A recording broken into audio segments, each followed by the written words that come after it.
This is my master's thesis about white collar crime, comparing it to blue collar crime. I like to examine things, and today's evidence leads us to a flagrant foul, $1,000 fine, a locker room that seemed to already have some smoke in it, and a woman who laughed while walking off the court after getting ejected. Angel Reese got slammed to the hardwood in a flagrant 2 foul by Izzy Harrison, a player a lot of us had to look up. This one act illuminates 5 points that all point to the same conclusion. Sometimes it be your own people. I have the receipts. Let's watch the clip. This is the Yasmin Breakdown. Orlay for Howard. And a foul. Oh my, where they're getting into it. That's Isabel Harrison and Angel Reese. Look, this is obviously spillover from the first half.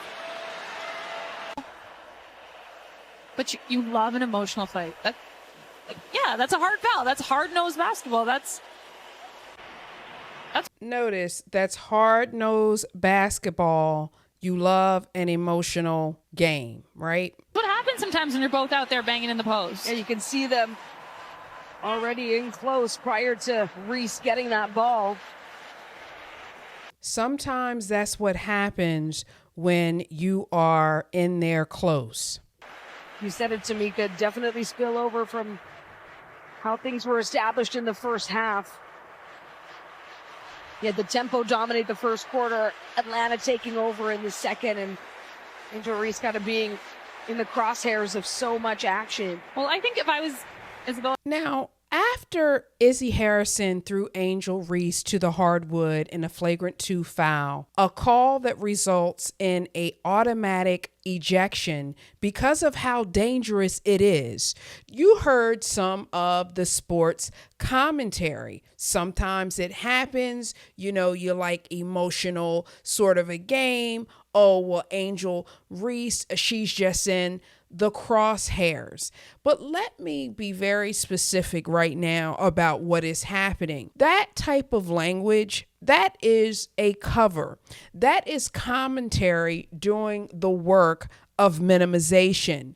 And I need you to pay attention exactly to what is being minimized and why. If Angel Reese had thrown Caitlin Clark to that floor, the words used would not have been, sometimes that happens when you're rough on the floor. The words would have been used overly aggressive, potentially trying to injure another player, conduct unbecoming a professional, should face a suspension. We know this. We've seen this script run before. And the reason the script changes when both players are black is not accidental. It is the operating logic of a media structure that doesn't apply the same moral weight to black on black harm. There is also a deeper cultural hazard here.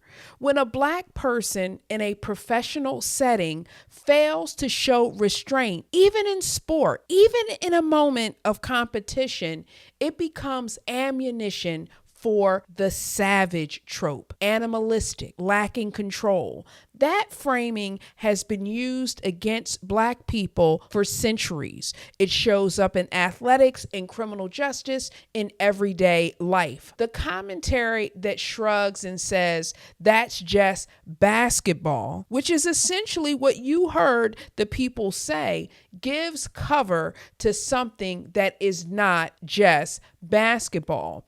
It protects the perpetrator from accountability and quietly reinforces the narrative that black women in this league are interchangeable, that what's done to them doesn't require the same outrage. Is this the energy you came to see? Probably not, because sometimes it be your own people. Let's go to point 2. Natasha Cloud is a professional WNBA player. She is also allegedly Izzy Harrison's girlfriend. Natasha Cloud went on record on Threads and said, Quote, "I like that edge." Now, the fans responded, they clapped back, Cloud clarified, there was back and forth. I get all of it, right? Now, here's the thing. You play ball, you know what a flagrant 2 means. A flagrant 2 foul is the league saying the foul had the potential to injure someone. That foul crossed the line. If you can comment on the game and praise the edge without addressing unsportsmanlike conduct, you don't have to condemn your girlfriend publicly, but you also don't have to go on record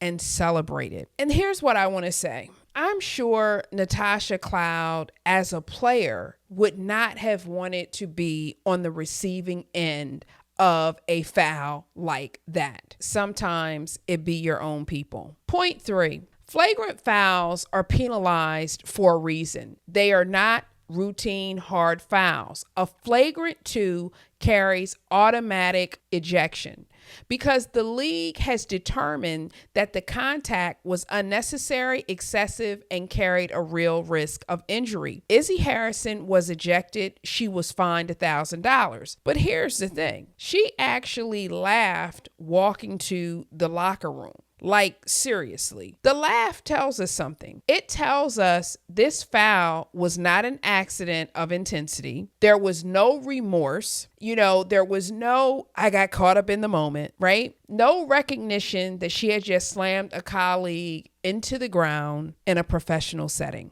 The laugh, on some level, suggested that she was satisfied. But what was the motivation behind this foul? Because watching it, it looks personal. Because if this is personal, then we are dealing with something that went beyond the game and perhaps before tip-off. To Angel Reese's credit, she composed herself and her team won by 25 points. The Dream beat the Tempo 102-77. If you looked to rattle Angel Reese, you failed. If you look to distract the Dream, you failed. But if you look to fire up the Dream, you succeeded. And here's the thing it leaves me with. Sometimes it be your own people. But here's the backstory that I want you guys to know about. People don't just slam other people to the floor out of nowhere. In 2023, Izzy Harrison signs with the Chicago Sky. In 2023 season, Harrison misses the entire year due to a knee injury, not Angel's fault. 2024, Chicago drafts Angel Reese, who plays the same position as Harrison. Harrison, presumably, expected to start for this team when she returned from injury, right?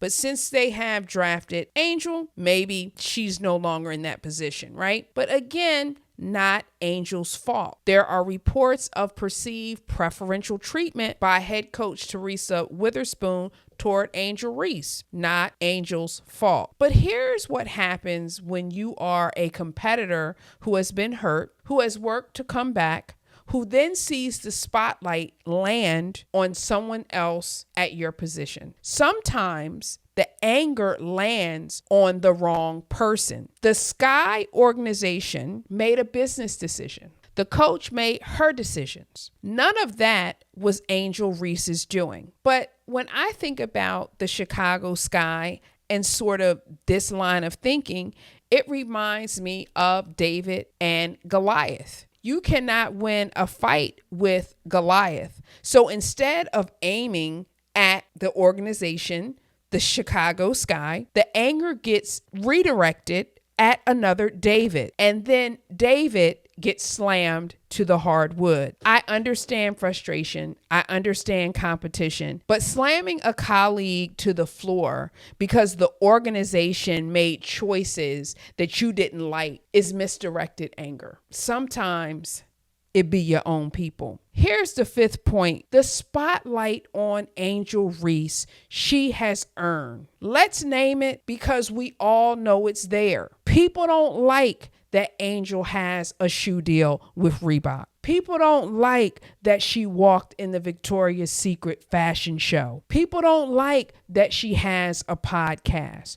People don't like her game day fits, her presence, her following, her cultural footprint. People don't like that she is that girl. And here's the thing about being that girl. The people who want to be that girl cannot stand watching Angel Reese be exactly who she is. The fans and the public choose who they choose. They like who they like. Angel Reese did not manufacture her fan base out of thin air.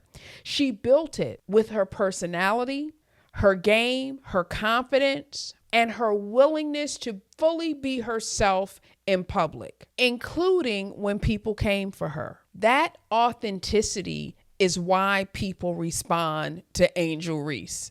Period. What this flagrant foul actually accomplished, the moment generated empathy for Angel Reese from people who may have been ambivalent towards her before. Angel Reese is not just fighting opponents in the game.